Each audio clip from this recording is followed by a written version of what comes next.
Leader TV जे programme रूबरू में आऊं आहियां आवां जो मेज़बान डॉक्टर अयूब शेख ऐं मूंसां गॾु आहे सिंध जो हिकिड़ो सान्यावंद ऐं मुतबादिल एनर्जी जो हिकिड़ो एक्सपर्ट जनाब नदीम जुणेजो साहब। नदीम जुणेजे साहब सां असांजूं कई दफ़ा ॻाल्हियूं थियूं आहिनि ऐं हीअ जीअं त अॼु मुतबादिल एनर्जी या मुतबादिल तवानाई जे हवाले सां का ॻाल्हि करणी न आहे ऐं असांखे ॻाल्हि करणी आहे त हीअ जेको सिंध जो समाज इहो आहिस्ते आहिस्ते सुठे खां ख़राबु थींदो पियो वञे ऐं असांजा बेॾोही नौजवान जेके आहिनि उहे क़तल थींदा पिया वञनि।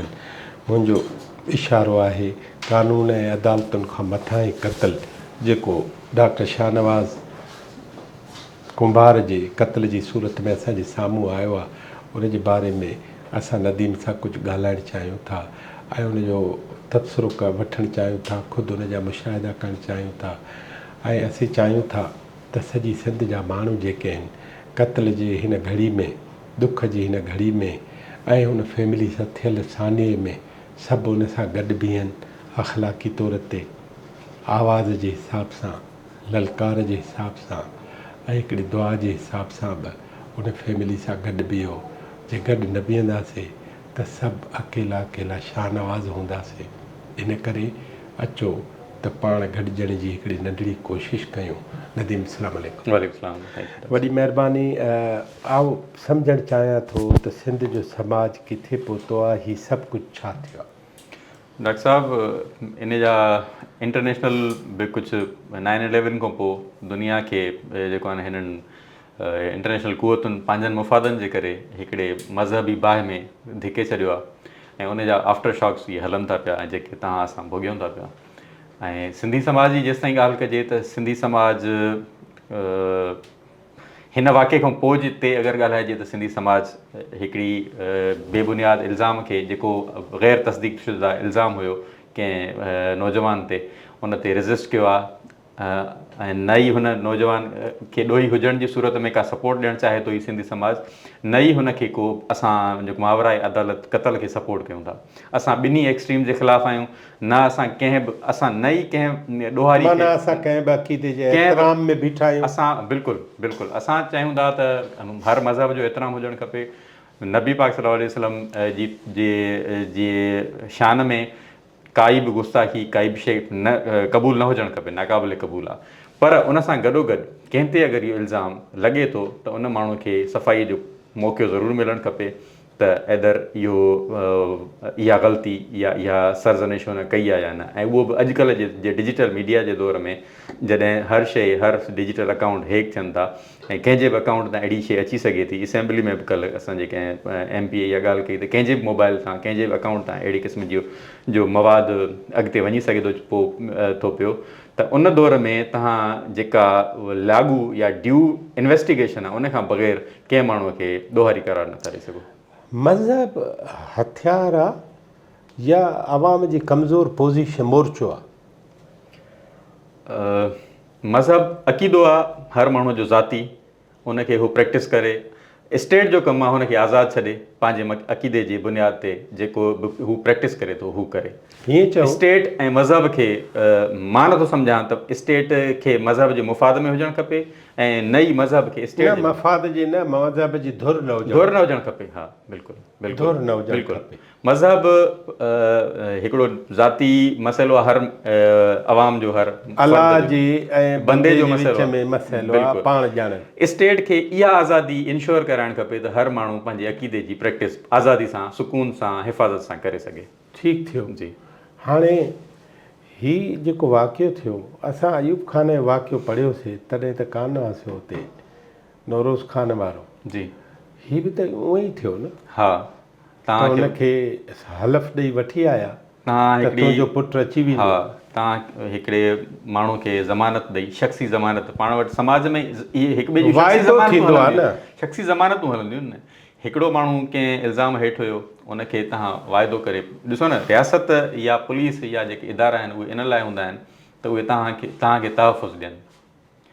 चवंदा आहिनि त अक्यूज़ जेको हूंदो आहे उहो जेको मुलज़िम हूंदो आहे उहो कानून जो लाडलो ॿारु हूंदो आहे, उनखे बचाइबो आहे, उनखे मौक़ो फ़राहम कबो आहे त बाबा तूं पंहिंजी साबितीअ में साम आहे न। हा बिल्कुलु।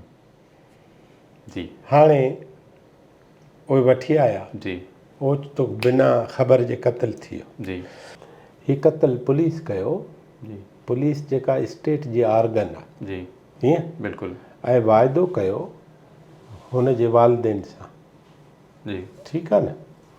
हाणे इन्वेस्टिगेशन जे लाइ हिकिड़ो कमु त पुलिस खे करिणो, जी ॿियो कमु आहे अदालतुनि खे करिणो, बिल्कुलु हिकिड़ो कमु आहे FIA खे करिणो, जी हिकिड़ो कमु आहे हुकूमत खे करिणो। इहे सभु कम हुकूमत खे करणा आहिनि। इहे सभु हुकूमत जा आर्गन्स जी, आहिनि जी। ऐं मथां स्टेट वेठी जी। आहे, ठीकु आहे। जी इहो थियो इहो। हिकिड़ा ॿिया हुकूमत खां सवा अंसर आहिनि, मिसाल मां नालो थो खणां सिंधी मीडिया, जी उनजो रोल ईअं छो, कमज़ोर तरीन रोल पंहिंजी तारीख़ जो। हा, तव्हांखे मूंखां वधीक मुशाहिदो हूंदो त सिंधी मीडिया या सहाफ़त मज़बूत तरीन हिकिड़ो स्टैंड हूंदो हुयो, समाज जो हिकिड़ो पिलर हूंदो हुयो। छो सहाफ़ी ई सभ खां वधीक तस्दीक शुदा ऐं हिकिड़ी स्टैंड वारी ॻाल्हि कंदो हुयो, ॿियो टेक हुई वॾी। टेक हुई, प्रेशर में न ईंदो हुयो, कंहिं बि प्रेशर में न ईंदो हुयो, उहो स्टेट जे तरफ़ खां हुजे, उहो हुकूमत जे तरफ़ खां हुजे, या जेके नॉन स्टेज एक्टर्स जे तरफ़ खां को प्रेशर हुजे, हुन में न ईंदो हुयो। हिन वक़्तु मसलिहतुनि जो शिकार आहे, जंहिंजा कमर्शियल सबब थी सघनि था, उनजा सियासी सबब थी सघनि था, उनजा पर्सनल सबब थी सघनि था। इहो सुवालु मुंहिंजे ख़्याल आहे त सिंधी मीडिया, पर सिर्फ़ु सिंधी मीडिया छो, सॼी मीडिया जे मालिकान खां थियणु खपे ऐं उनजी रेगुलेटरी अथॉरिटीज़ मां खां हिकिड़ी ॻाल्हि ॿुधायां, हिकिड़ियूं अख़बारूं अहम न आहिनि, जी जे मिसाल हलचल सिंधी अख़बार, जी उन्हनि इहा ख़बर ॾिनी, जी अहम कोन्हे, हा इन करे उहा ॻाणाटे में आई जी कान। बाक़ी जेका ॻाल्हि तव्हां था चओ न त पैसनि ऐं कमर्शियल ऐं उन्हनि चकरनि में ऐं मोहताजनि में अचे, त पोइ उहा कमर्शियलिज़म जंग लाइ बि हुजे न, उन छो ॿ कालम फ्रंट पेज ते ख़बर ॾिनी आहे। इहो उन इदारे जी प्रायोरिटीज़ ते ऐं डॉन सेकंड लीड ॾिनी आहे, डॉन जेका सॼी दुनिया जी अख़बार आहे, पहिरियों जेको इन्वेस्टिगेटिव ओपिनियन आहे उहो ॾिनो ई डॉन आहे, उहो ऐं प्रोग्राम कयो अथसि राति जो। बिल्कुलु बिल्कुलु। पोइ कमर्शियल इंट्रस्ट त उन्हनि जा बि हूंदा न, मूंखे लॻे या थो असांजा वधीक आहिनि। मूंखे लॻे थो त असांजा जेके इदारा आहिनि उहे कमर्शियली कंप्रोमाइज़ड आहिनि, उन जा खोड़ सबब थी सघनि था। उन जी जॾहिं असां वरी स्क्रूटनी में वेंदासीं तव्हांखे अंदाज़ो जांच खां सवाइ उन्हनि खे विक्टिम न कयूं। न कयूं, हा ठीकु आहे, जी ठीकु जी। पर सवाल उन्हनि ते, जेतिरो सवाल हिन वक़्तु हुकूमत ते स्टेट ते आहे, ओतिरो ई ज़िम्मेवारी हिन वाक़े के में जी सही प्रॉपर ट्रांसपेरेंट रिपोर्टिंग करण जो सवाल मीडिया ते बि आहे। हुकूमत छो नथी ज़िम्मेदारी अदा करे पंहिंजी प्रॉपर, लॻे थो असांखे। हुकूमत अॼु ताईं त असांखे ईअं ई लॻे थो त हुकूमत जी लापरवाही सां हीउ वाक़ियो थियो आहे, या अहिड़ा वाक़िया थियनि था। उन जा ॿई सबब आहिनि।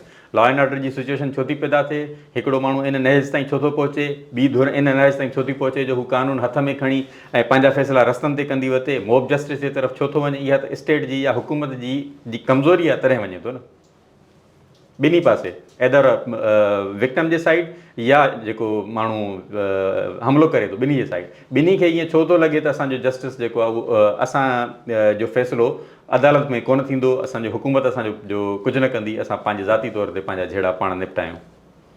कॉम्पर्स त सिंधी जेके आहिनि मोकल थियनि छा? लीडरशिप मूंखे नज़र न आई, क़यादत कॉम्पर्स कारकुन त पाण मल्हायो हुते।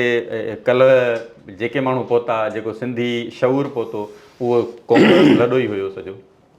बाक़ी मोकल घुमण विया, उहो पाण ॿुधाए सघनि था, तव्हां पुछी सघो था ऐं उहो ॿुधाए सघनि। तहक़ीक़ खां सवाइ उन्हनि खे विक्टिम न कजे, सवाल करे सघिजे थो, सवाल करे सघे, बिल्कुलु करे सघिजे थो। पर मैदान ते हुआ कोन, मैदान ते नज़र न आया, उते या हिते किथे बि उते मैदान असां उते ई चऊं था, उनखे ई चऊं था, उन न जॻह ते। न रुगो साने वारे हंध या इलाइक़ो न, पर सॼी सिंध में किथे बि अचनि न। स्टेटमेंट जी हद ताईं मूंखे लॻे थो त उन्हनि जा कुझु रिटन स्टेटमेंट कंहिंजो को वीडियो बयानु आयो आहे, बाक़ी वधीक उहो पाण इहो जवाबु ॾेई सघनि था।